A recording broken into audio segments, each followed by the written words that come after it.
I am joined by first-year football head coach Aaron Mingo to look back at the 2021 season for he and the Trojans. Aaron, the season went by really fast for me. Did it go by fast for you too?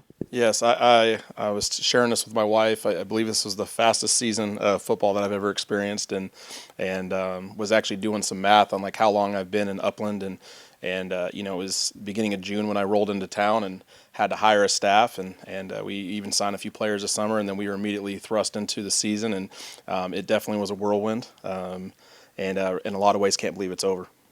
You look at the season, not obviously not the record that you and the coach staff and the players wanted. A couple bounces here and there, you get a couple more wins, or at least have the opportunity to put yourselves in position to win. What'd you think about the season overall here in year one? Yeah. No, I want our guys to keep focusing on the process, and that's really how I view football. It's how I view a lot of things in life, and the scoreboard to me is a barometer for how things are going. It's clear that we have work to do in this program in order for that thing to go in our favor more times than it has, and we're prepared to do that. I saw moments and flashes of, hey, this is what it's going to look like. This is what it's supposed to look like. I saw moments of, hey, when things are clicking, this is what we're capable of. You think of the Concordia game when our guys, I think, played our freest version of football this year. I think that was a game I look back on and say, hey, we turned a corner when it came to playing this game with freedom from worrying about what the scoreboard said and just focused on the process and gave ourselves a chance to win that game.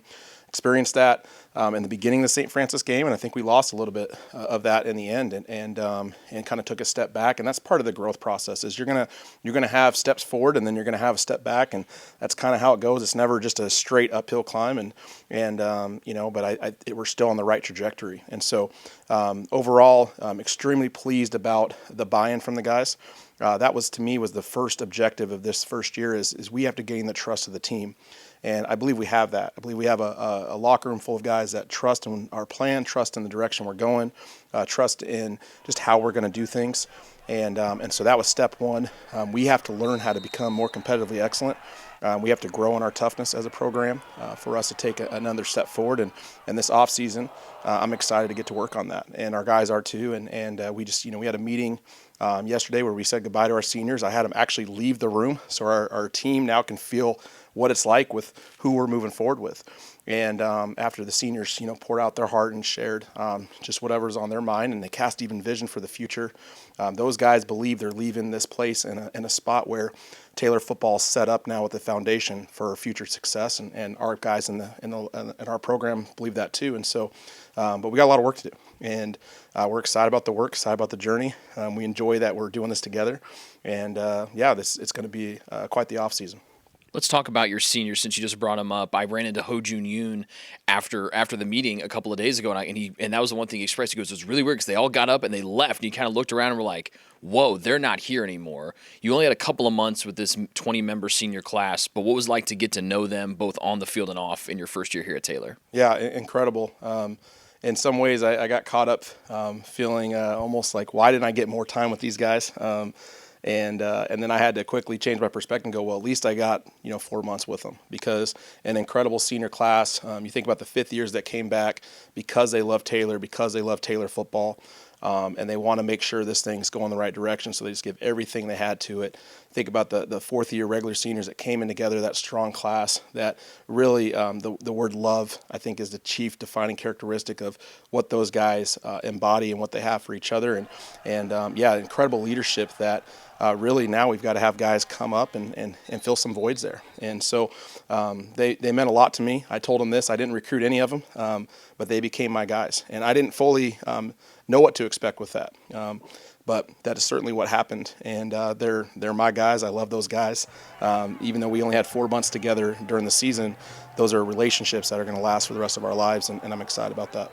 We look at both sides of the ball. You mentioned you saw glimpses of what the program and different sides of the ball can be, particularly offensively. It was a big overhaul with the guys learning a whole new offense with this option attack.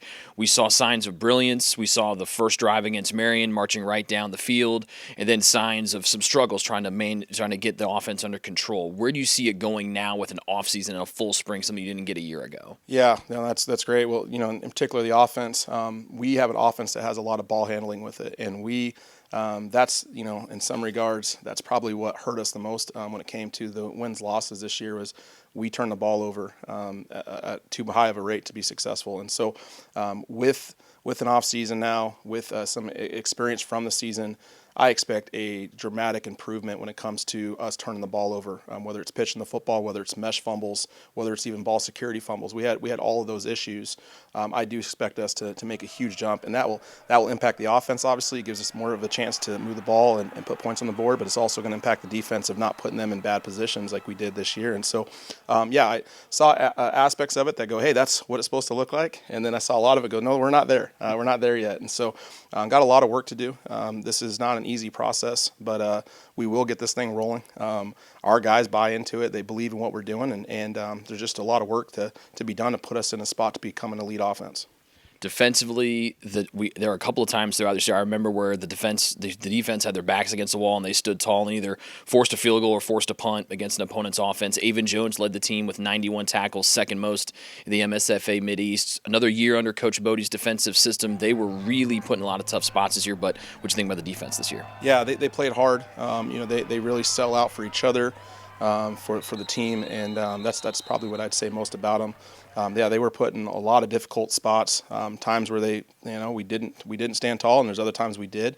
I think our pass coverage got better as the season went on. I think in the beginning of the year it was an area of weakness for us, and by the end of the year it was an area where we got a lot better, and it became almost a strength of our defense. You mentioned Avon; he seemed to be around the football the entire year. It was a huge season for him, and when I came into the program, I'd watched Avon's high school film, was asking about who this guy is, and it wasn't a surprise to the people in the building that Avon was going to have a year like this, and playing next to Josh this year, those two linebackers were incredible, and they made a lot of plays. They're around the football all the time. That's what you want from your linebackers. How excited are you for this offseason? We already talked about spring practice and looking forward to that, but you guys get to get your feet on the ground throughout Indiana, throughout the country, and start recruiting guys to come in and be members, be Taylor tough, be members of the Taylor football team. How exciting is it for you and the staff to get out and really get out and get that first recruiting class together? Yeah, we're pumped about it. I mean, we were excited throughout the season. Don't get me wrong, and one of the things that I think a lot of people make mistakes about is you come to a new program, especially when you come in the summer, and the temptation of, hey, let's just focus on the future. Better days are ahead, and so forth. And while, yes, I believe better days are ahead, I don't feel like we ever had any members of our coaching staff or our team thinking about the future. We were locked in on the moment, and that's the key to me of creating a great program, one that lasts a long time and that is built to have sustained success. And so we're excited now that we're in a new phase of program development. We're excited to bring in our first recruiting class here, and we've got our first official visit tomorrow actually, and different guys that are coming for that, and Fridays here are going to be pretty busy coming with the different recruits coming in the building. Our coaching staff has been, we were late to this recruiting class coming in the summer. At the previous school I was at, we were already recruiting this class for about 4 or 5 months. And so, you come in the summer and hire new staff, and it's like, okay, we have to not only go through the season, but we've got to create recruiting boards and who are we going to target, who are we going to go after. And so our staffs is pretty exhausted in a lot of ways. I gave them a couple days off to start the week, just to pull their head out above water and get some rest, and so we can hit this thing hard until signing day in February. And but we're excited about who we've been talking to. We're excited to start making relationships, wearing a purple shirt in different schools, and getting our brand out there and finding the right guys to come to this program. Well, I'll say for the entire athletics department, it's been so much fun having you and your coach staff here in Odell Arena in the building this year. We can't wait to watch what you guys do in the offseason with recruits and offseason work, and congrats on year one, and best of luck as you look forward to year two. Awesome. Thanks, Rick. That's Aaron Mingo, the first-year Taylor football head coach, joining me today. For more up-to-date information on Taylor football, just log on to TaylorTrojans.com.